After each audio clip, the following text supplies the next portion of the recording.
नमस्कार, sports can में आप सभी का बहुत बहुत स्वागत है। मैं हूं आनंद श्रीवास्तव। देश और दुनिया की तमाम खेल खबरों पर चर्चा के लिए आज हमने अपने स्टूडियो में आमंत्रित किया है जाने माने खेल पत्रकार राजेश राय जी को। राजेश जी, कार्यक्रम में स्वागत है आपका। आप सभी को मेरा बहुत नमस्कार।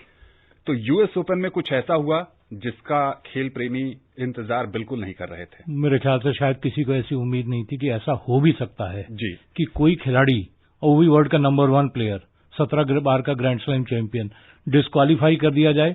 और रीजन क्या कि उन्होंने अनफॉर्चुनेटली एक बॉल को हिट किया जो एक लाइन जज को लगी और नियम के कारण उन्हें टूर्नामेंट से बाहर कर दिया गया। क्या है ये खबर, और इसके साथ साथ और भी खेल गतिविधियों पर आपसे चर्चा होगी। लेकिन सबसे पहले हेडलाइंस। खिताब के प्रबल दावेदार नोवाक जोकोविच यूएस ओपन से डिस्क्वालीफाई। नाओमी ओसाका और अलेक्जेंडर ज्वेरेव यूएस ओपन के क्वार्टर फाइनल में। पेत्रा क्विटोवा का सफर थमा। इंग्लैंड ने ऑस्ट्रेलिया को दूसरे T20 मैच में हराकर श्रृंखला में ली अजय बढ़त। और पीवी सिंधु ने उबर कप टूर्नामेंट से नाम वापस लिया। सबसे पहले सबसे बड़ी खबर जो खेल की दुनिया की है इस समय की, वर्ष के चौथे और अंतिम ग्रैंड स्लैम में दुनिया के नंबर 1 खिलाड़ी और टॉप सीडेड सर्बिया के नोवाक जोकोविच डिस्क्वालीफाई हो गए हैं। क्या है ये पूरा मामला, आइए सुनते हैं नईम की इस रिपोर्ट में।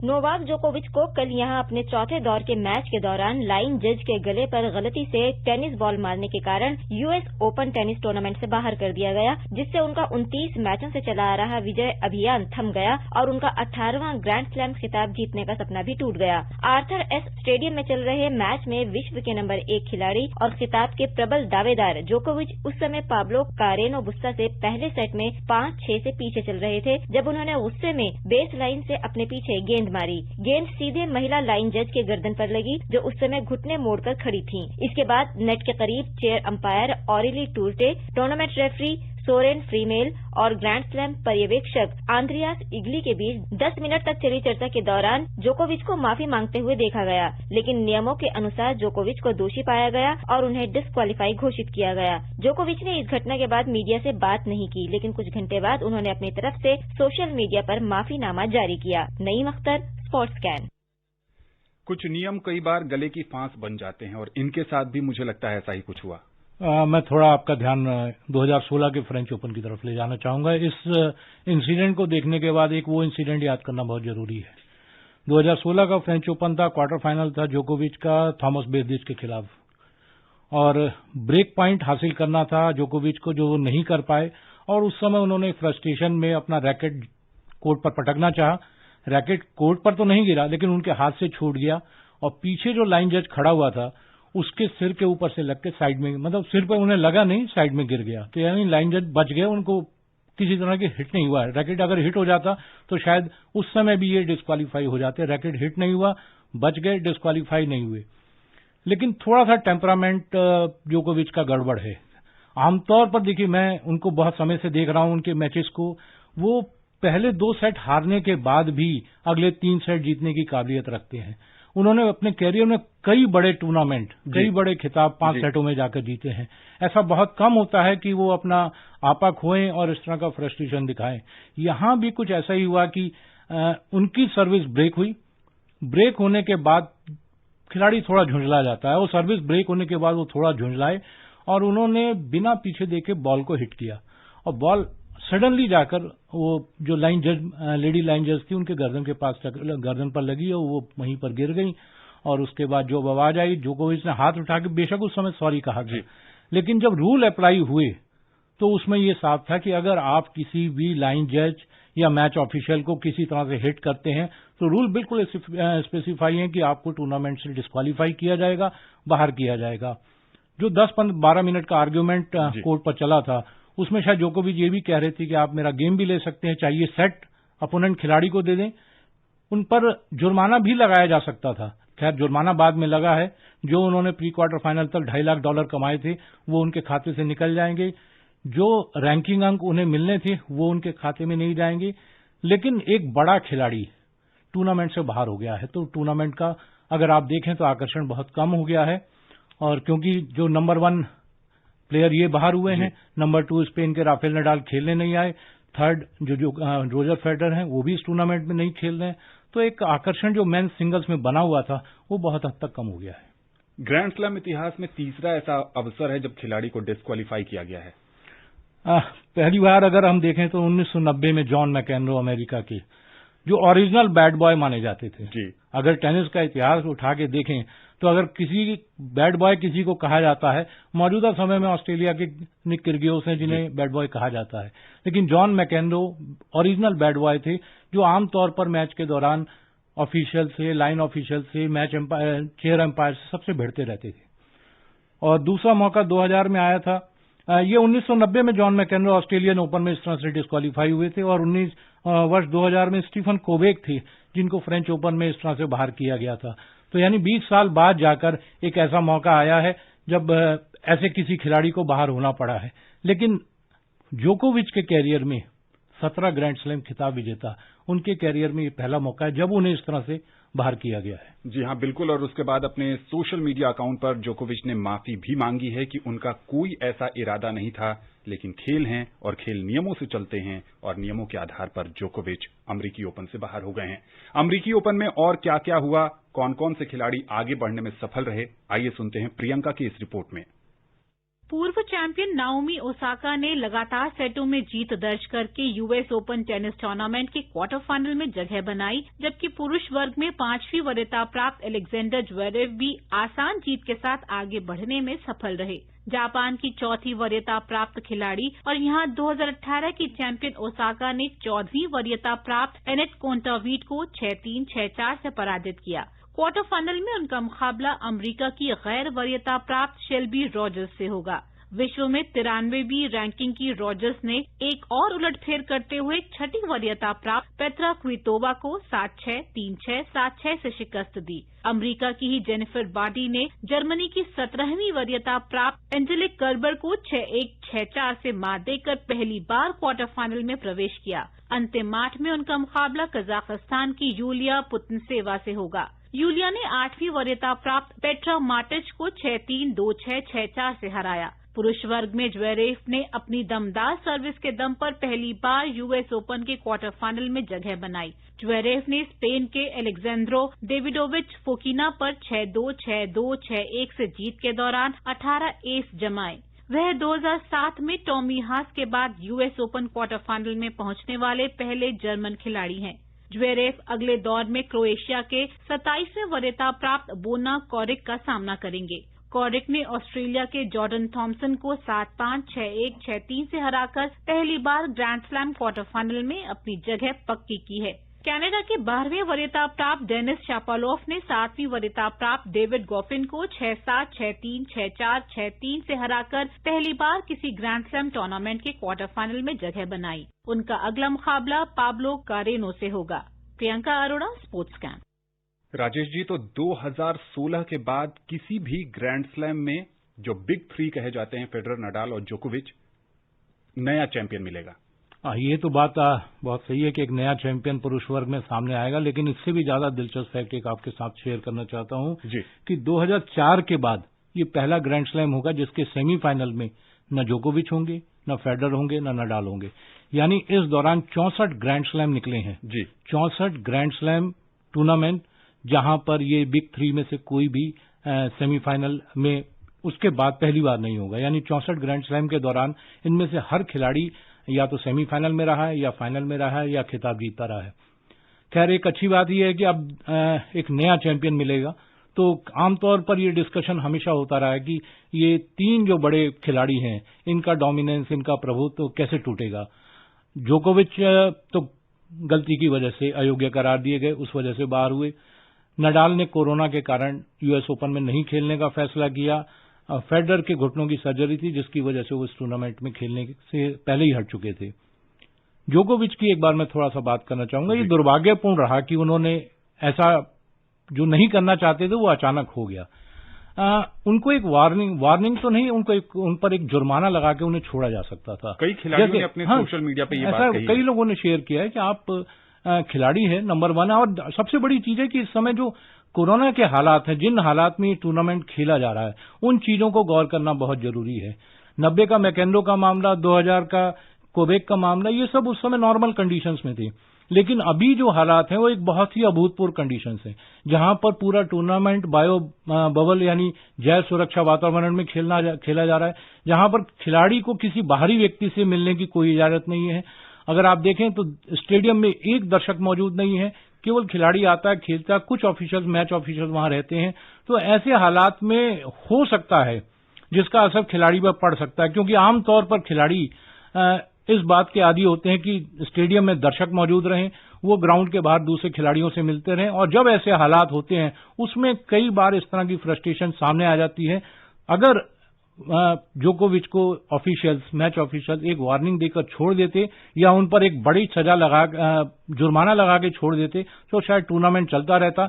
उसके बाद देखिए, सबसे इंपॉर्टेंट बात बुस्ता ने कही है, जो उनके अपोनेंट थे, मैं इस तरह से क्वार्टर फाइनल में जाना पसंद नहीं करूंगा। जी, उन्होंने खेल भावना का परिचय दिया। मार्टिना नवरातिलोवा ने भी कहा है कि अगर उनको वार्निंग दी जाती तो शायद ये मामला वहीं पे समाप्त हो सकता था। महिला सिंगल्स की बात करें, ओसाका आगे बढ़ गई हैं, पेत्रा क्विटोवा और पेत्रा मार्टिच बाहर हो गई हैं। सेरेना का आज चौथे दौर का मुकाबला है। अब खिताब किसकी तरफ देखते हैं? देखिए, बड़ा मुश्किल है कह पाना कि खिताब किसकी तरफ जाएगा। सेरेना को पूरा इंतजार है कि 24वां ग्रैंड स्लैम जीत लें, और इस बार उनके पास मौका भी है, क्योंकि दो बड़ी खिलाड़ी वुमेन कैटेगरी में, नंबर 1 एश्ले बार्टी और नंबर 2 रोमानिया की सिमोना हालेप, वो पहले ही कोरोना की वजह से टूर्नामेंट से हट गई थी। तीसरी सीडिंग सेरेना को मिली है, तो उनके पास एक चांस है कि वो काफी समय से इंतजार कर रहे हैं कि 24वां ग्रैंड स्लैम मिल जाए। तो 24वां ग्रैंड स्लैम जीतने का उनके पास पूरा मौका है। और जहां तक ओसाका की बात है, वो इस टूर्नामेंट से पहले जो वेस्टर्न एंड सदर्न क्लासिक हुआ था उसके फाइनल से वो हट गई थी। उनका हैमस्ट्रिंग की चोट थी जिसकी वजह से हट गई, लेकिन अभी तक टूर्नामेंट में उन्होंने कोई परेशानी नहीं दिखाई है और अपना बेस्ट खेल रही हैं। तो एक ये भी हो सकता है कि 24वां ग्रैंड स्लैम सेरेना के पास चला जाए, और या फिर हमें वुमेन कैटेगरी में कोई एक ऐसी खिलाड़ी चैंपियन देखने को मिल जाए जिस तरह से मेंस वर्ग की बात की जा रही है। जी बिल्कुल। अगर भारतीय चुनौती की बात करें तो डबल्स क्वार्टर फाइनल में आज रोहन बोपन्ना और डेनिस शापोवालोव की जोड़ी का मुकाबला जा जूलियन रॉजर और होरिया टिकाऊ से होगा। बहुत संक्षेप में क्या उम्मीद देखते हैं आप बोपन्ना से? देखिए, बोपन्ना जरूर चाहेंगे कि इस टूर्नामेंट के सेमीफाइनल में पहुंचे, क्योंकि इस टूर्नामेंट में आपको जैसे ध्यान है कि मिक्स्ड डबल्स नहीं है, तो यानी ये केवल डबल्स का मुकाबला बोपन्ना के लिए है। आमतौर पर वो हर ग्रैंड स्लैम टूर्नामेंट में मेंस डबल और मिक्स डबल दोनों में खेलते हैं, तो इस बार मिक्स डबल्स नहीं है। वो चाहेंगे कि सेमीफाइनल में पहुंचे। पिछला मैच उन्होंने बहुत ही शानदार तरीके से एक सेट गंवाने के बाद वापसी करते हुए जीता था, तो उम्मीद है जिस तरह की फॉर्म में बोपन्ना खेल रहे, काफी अच्छा प्रदर्शन था, वो सेमीफाइनल में जाने की पूरी कोशिश करेंगे। बोपन्ना के मैच का जो भी परिणाम होगा कल स्पोर्ट्स स्कैन में हम आपके साथ साझा करेंगे। करते हैं क्रिकेट की। मेजबान इंग्लैंड ने दूसरे 2020 क्रिकेट मैच में ऑस्ट्रेलिया को हराकर श्रृंखला अपने नाम कर ली है। कल दूसरा मैच खेला गया था। मैच रिपोर्ट के साथ हैं प्रियंका। विकेटकीपर बल्लेबाज जोस बटलर ने अपना शानदार प्रदर्शन जारी रखते हुए नाबाद 77 रन की धमाकेदार पारी खेली, जिससे इंग्लैंड ने कल साउथहैम्पटन में दूसरे 2020 अंतर्राष्ट्रीय क्रिकेट मैच में ऑस्ट्रेलिया को 6 विकेट से हराकर 3 मैचों की श्रृंखला में 2-0 की अजेय बढ़त हासिल की। इस जीत से इंग्लैंड ने आईसीसी की 2020 रैंकिंग में ऑस्ट्रेलिया को पीछे छोड़कर नंबर 1 स्थान भी सुनिश्चित कर लिया। ऑस्ट्रेलिया ने पहले बल्लेबाजी करते हुए शुरुआती झटकों से उबरकर 7 विकेट पर 157 रन का चुनौतीपूर्ण स्कोर बनाया। कप्तान एरॉन फिंच ने 40, मार्क स्टोइनिस ने 35 और ग्लेन मैक्सवेल ने 26 रन का योगदान दिया। जवाब में बटलर की 54 गेंदों पर 8 चौकों और 2 छक्कों की मदद से खेली गई 77 रन तथा डेविड मालन की 32 गेंदों पर 42 रन की पारी की बदौलत इंग्लैंड ने 7 गेंद शेष रहते 4 विकेट पर 158 रन बनाकर जीत दर्ज की।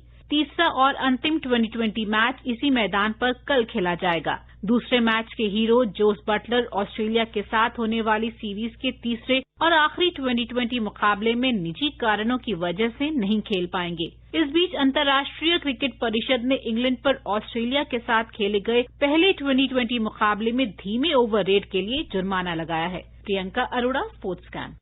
राजेश जी, इंग्लैंड का गोल्डन रन विश्व कप के बाद लगातार जारी। गोल्डन रन बिल्कुल कह भी सकते हैं, लेकिन आपको ये ध्यान रखना होगा जो पाकिस्तान के साथ T20 सीरीज खेली थी वो 1-1 से बराबर रही थी। खैर, ऑस्ट्रेलिया से 2 मैचों की बढ़त हासिल करना बहुत इंपॉर्टेंट है, लेकिन मुझे लगता है कि इंग्लैंड और ऑस्ट्रेलिया की टीमें जो ये सीरीज खेल रही हैं जी, उन दोनों टीमों की नजर जो उस सीरीज के परिणाम पर लगी है उससे ज्यादा नजर आईपीएल की जो टीमें हैं उनकी इस सीरीज पर नजर लगी हुई है कि जो खिलाड़ी अनुबंधित हैं आईपीएल में इंग्लैंड और ऑस्ट्रेलिया के, वो कैसा परफॉर्म कर रहे हैं। खासतौर पर जिस तरह से बटलर ने नॉट आउट 77 रन की मैच विजयी पारी खेली जी। राजस्थान रॉयल्स बहुत खुश होंगे कि उनका ये खिलाड़ी टॉप फॉर्म में खेल रहा है, क्योंकि सीरीज जब इसके बाद 3 मैचों की वनडे सीरीज होगी, जैसे ही वो सीरीज समाप्त होती है दोनों टीमों के खिलाड़ी आईपीएल खेलने यूएई पहुंचेंगे और वहां क्योंकि ये बायोसिक्योर एनवायरनमेंट में खेल रहे हैं तो वहां जाकर इन्हें किसी तरह के क्वारंटीन में रहने की जरूरत नहीं होगी, ये डायरेक्ट टीमों के साथ जुड़ सकते हैं। तो ये उन दोनों टीमों के लिए तो इम्पोर्टेंट है, लेकिन खासतौर पर आईपीएल के लिए, क्योंकि 19 सितंबर से आईपीएल शुरू होना है और इन खिलाड़ियों की, ऑस्ट्रेलिया और इंग्लैंड के खिलाड़ियों की आईपीएल में काफी महत्वपूर्ण भूमिका रहेगी। आपने राजस्थान रॉयल्स की बात की तो रॉयल्स को अपने शुरुआती मैचों में अनुभवी ऑलराउंडर बेन स्टोक्स की कमी खल सकती है, जो इस समय अपने बीमार पिता के साथ न्यूजीलैंड में हैं।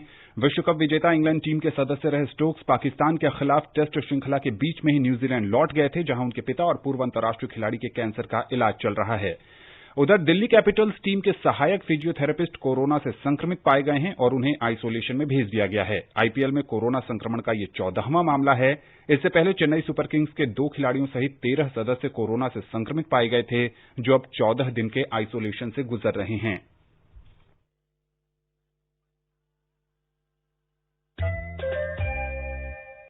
के अंत में ऑस्ट्रेलिया दौरा पर्थ के बजाय एडिलेड या ब्रिस्बेन में शुरू हो सकता है, क्योंकि पश्चिम ऑस्ट्रेलिया की प्रांतीय सरकार ने साफ किया है कि उनके राज्य में पृथकवास के नियमों में किसी भी तरह की ढील नहीं दी जाएगी।